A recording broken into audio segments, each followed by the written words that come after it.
So I'm just about to go on the road to leave for Dublin.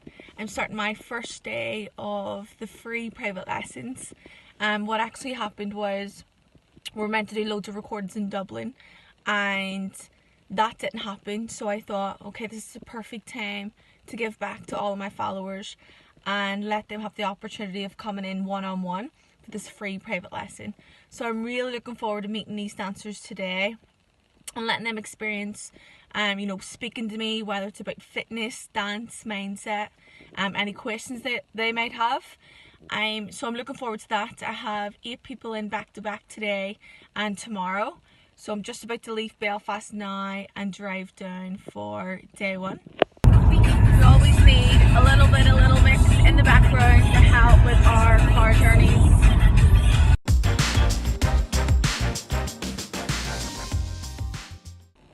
So I just pulled over for some petrol. I'm just past the toll bridge and I'm literally around 20 minutes out from the studio time, so I'm making really good time. It's just after 9 o'clock and my first client is in at 10 a.m. It's a really good location. It's the heart of the city of Dublin, so I'm looking forward to getting the car parked and getting a coffee and getting started for the day.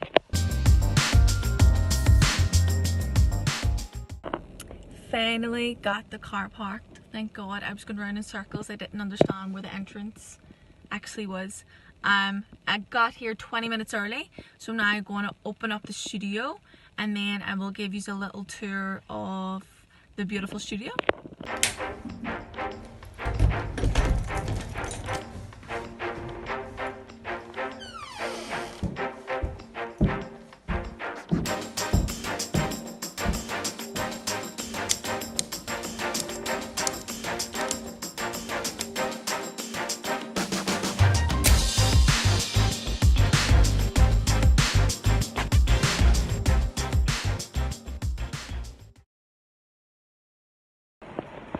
So after playing around with the door key for a while,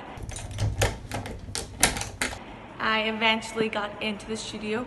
It's such a great size, such a great floor, and right now my first dancer is upstairs in the changing rooms getting warmed up, and then she will be down here for her first lesson.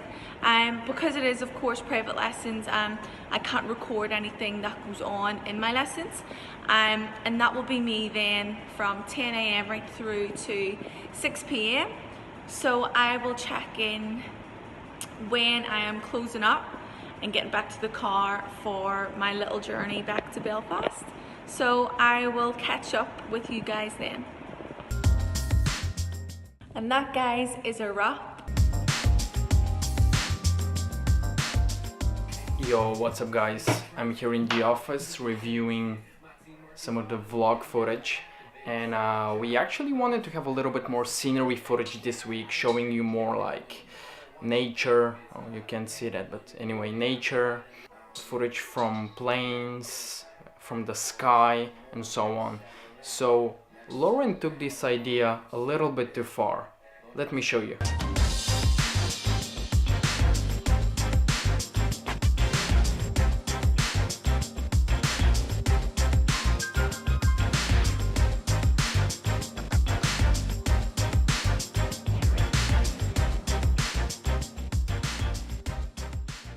So in some offices what you generally see is cakes, buns, junk food. But in our office, all you can see is sardines and raisins.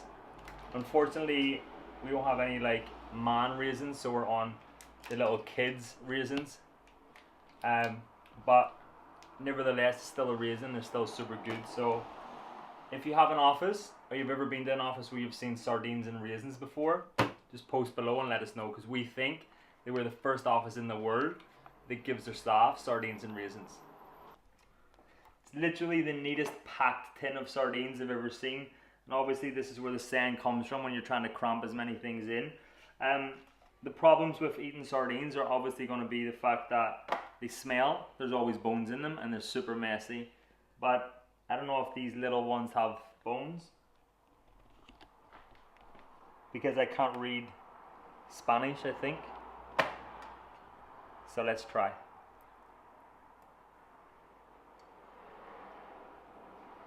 I don't think so.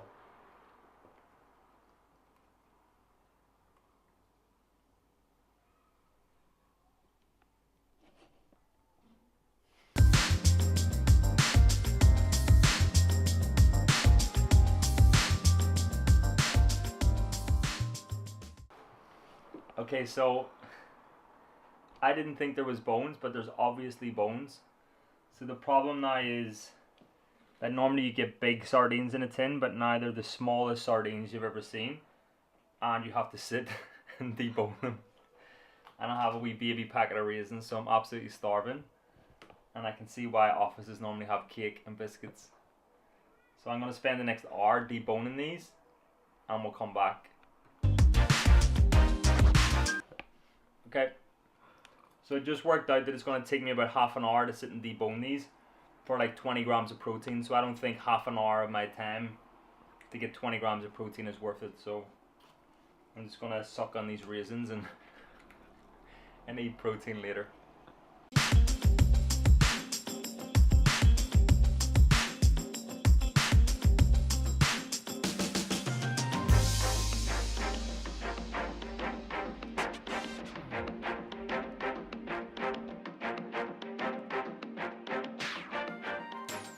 Okay guys, so it's training time.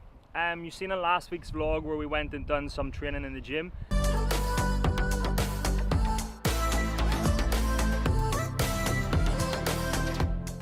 On our non-training days, which is today, I still like to get out of the office and do a little bit of movement because it just keeps you in the routine that that's your training time.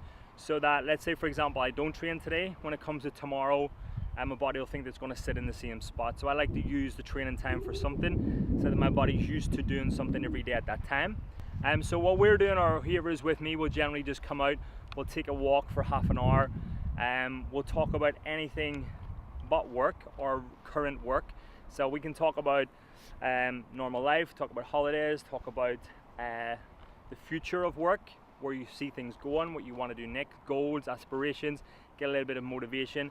But we don't talk about anything that's happening that day, because that stays in the office.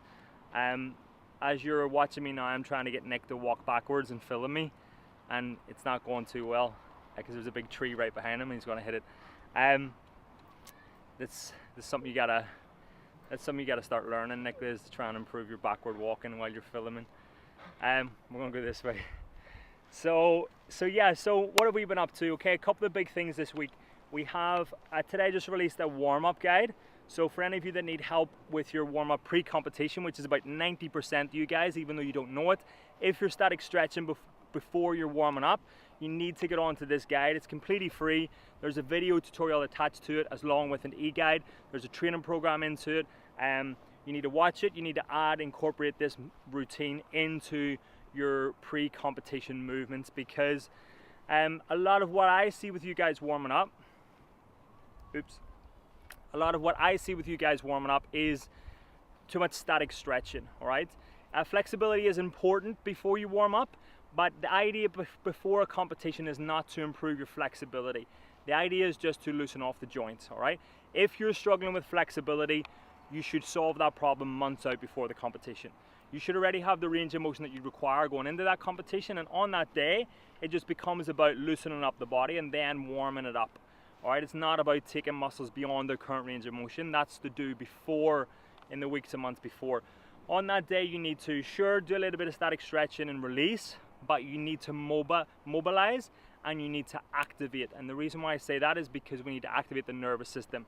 When you activate the nervous system, you release adrenaline, and when you release adrenaline's role in the body is to produce energy. What do you want on stage? You need energy, okay? So too much static stretching I see at competitions, dancers sitting holding the splits and hamstring stretches, doing absolutely nothing for your nervous system. Your body's relaxing, your heart rate is switched off, the rest of your body is just sitting there rested while you stretch one muscle. Okay, you're not going on the stage to move one muscle, you're going on stage to move your entire body at a fast pace. So you guys got to understand the concept between a warm-up, you got to understand the concept between what we're trying to do in a warm-up and we're not actually just sitting there stretching. So get on this guide, check it out, download it for free. that is one big thing we've done this week. It's perfect timing because we're coming up to NANS and we're coming up to the Irish Nationals, I think is on this week too. So a lot of you guys have been asking, is the team going to be at Nationals?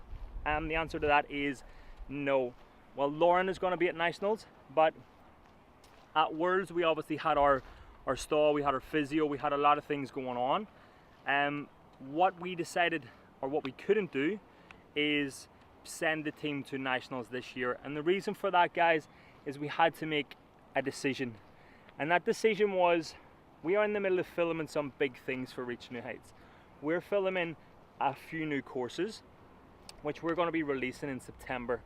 Now, these courses are going to be much more beneficial to you guys than our team standing there for 3 or 4 days. Okay, by the time we ship everybody out, ship everything over and come back, for sure it's beneficial to be able to see you guys on flesh one-to-one. But honestly, you're going to get a lot more value from these courses than what you're going to get us all standing there talking. So we decided that most of the team should stay at home, and we're going to stay and we're going to film. Lauren's going to go out there for the meet and greets and the one-to-ones. She'll be there to answer any of your questions for motivation and support, and we're going to be back here doing the hard work, building and filming. Okay, when it comes to the courses, it's very, very exciting. At the moment, the academy is all based around fitness. So for all of you that have heard of the Reach New Heights Academy, what you'll know of it is a fitness course, right?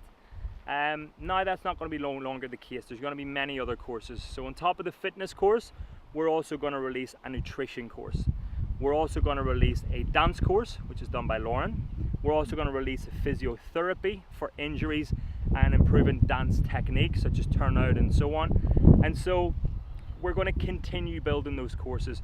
So you got basically 3 new courses coming out over the next couple of months, which means that the Reach New Heights Academy will be offering 4 courses in total by September. And then from there, the list is endless. So if you want to learn how to dance by Lauren, you will now be able to take a course that will show you how to do that.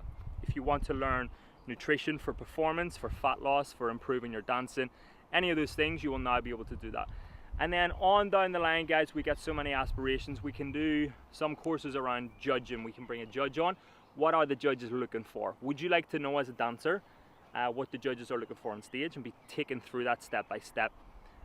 We can have some medical advice, which we're speaking to bringing doctors on board, and so on. Okay, so the list goes on. So we're sorry that we're not going to be able to be there, but we promise you that we're going to bring you much more value in the months to come. And Nicola, you can stop walking backwards now.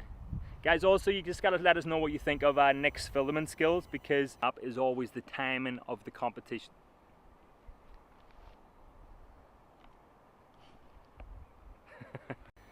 If you don't like him, we can easily replace him very quickly. So just let us know below if you think his filming skills are good. If they are, we'll keep him for a few more. If not, let's change it up a little bit.